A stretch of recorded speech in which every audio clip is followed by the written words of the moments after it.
Osman usta hər cür şəraitdə paltar yeni düzəldir. Qapı düzəldir, qapı zamokunu dəyişir, qapının ruşkasını da dəyişir.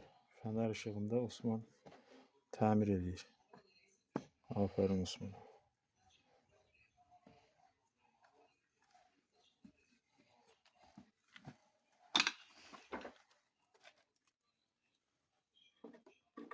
Aç bax.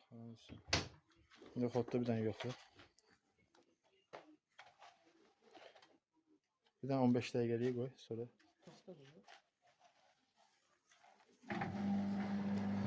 İşləri.